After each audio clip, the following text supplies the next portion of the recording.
Hello everybody and welcome back to my YouTube channel, Ask a Debt Collector. If you're new here, my name is Jermaine and we're gonna tackle a topic that's very stressful. And that topic is how to handle a debt collector. Now, I've been in the debt collection industry for over 15 years, so that qualifies me because I've been on the other side, being that person that actually called you, sued you, placed accounts on your credit report, and all of the above. So if you want to learn how to handle a debt collector, stay tuned.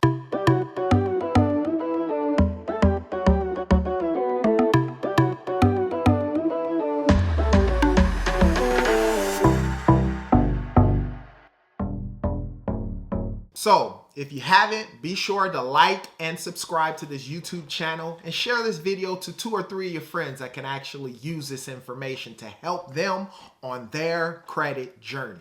The first thing that I want to talk about is understanding the debt collection process.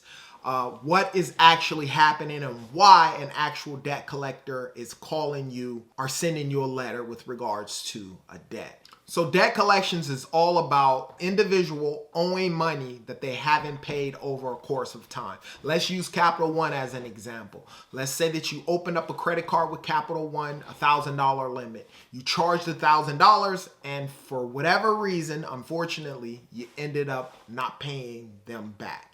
So what happens is Capital One, either they have an internal collections floor or they'll outsource it or sell it to a debt collection company and they'll call you with regards to that debt.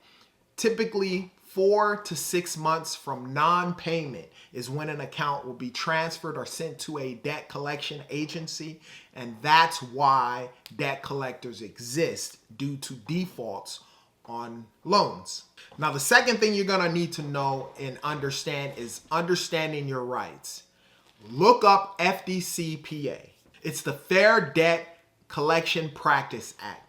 These are the laws that debt collection companies have to adhere to make sure that they're not violating your rights. Some of those things are calling you before 8 a.m. your time in the morning and 8 p.m. your time in the evening, contacting you constantly over and over and harassing you with regards to the debt, contacting third parties, anybody outside of yourself with regards to the debt and disclosing any information with regards to that. It's very simple. Go to Google, do a search, look up those laws and find out if in fact they're being broken or if they're being abided by. Now, the third thing you're going to want to do is stay calm and document every single thing that happened. If a debt collector calls you up, right off the bat, once you find out it's a debt collector, grab yourself a pen and some type of notepad or something along those lines and start documenting everything. Number one. Number two, stay calm. Always have a calm demeanor. Trust me. The energy that you put off with regards to a debt collector, they can come back. And they're in control of what's transpiring with regards to your debt, especially if it's something that you owe and you need it to be taken care of in order to buy that brand new house, get that new car, finance a new credit card, or get that new line of credit. Be sure to document anything that's being said, like their name, what company they're calling from, the type of debt that they're stating that you owe, as well as the balance and any interest that has been added on there, and make sure you stay calm. The fourth thing you're going to want to do is verify the debt. Once you're talking to that debt collector or debt collection agency, there's a thing called a debt verification letter. Even if you remember the debt or you may not remember the debt, always send a debt verification letter to that debt collection company. The reason why is you want to make sure that they have their T's crossed and their I's dotted with regards to collecting from you. Make sure they have a license in your state. Make sure that they are a legit company by doing some verification information, as well as sending that debt verification letter, which is going to ask a bunch of questions. Now, if you need a free copy of that letter, down in the description, I have something titled the free letter bundle. You can get that letter absolutely for free. The fifth thing you're going to want to do is negotiate a payment plan. If in fact everything lines up. I know on the internet, never pay a debt collector.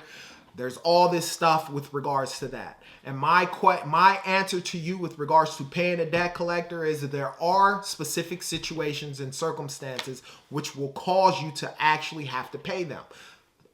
If you're trying to buy a home, you're trying to buy a car, you're trying to get a loan or something of that sort. Understanding, working a payment plan with regards to that debt collection company will work. If you don't ask, a lot of times you'll never get it. So don't worry about in your negotiation process feeling like, oh, I'm offering too less, or I'm not offering enough, or I'm afraid to ask for even a settlement or a payment arrangement with regards to the debt. Money talks and everything else walks. If you need help with a step-by-step guide on how to negotiate your debt, I have the solution for you. Debt Negotiator Pro. Join my private community and you'll get access to that. That is down in the description if you want to see that. Make sure that you're honest about what it is you can afford to pay and that you done your homework with regards to what it is that you can afford to pay. And then the sixth and final thing is, if it comes to it, seek professional help. There are people out there, including myself, that can help you with regards to step-by-step guides on how to handle your debt in general, whether it's in collections or still with the original creditor. If you're interested, down below, join my private community.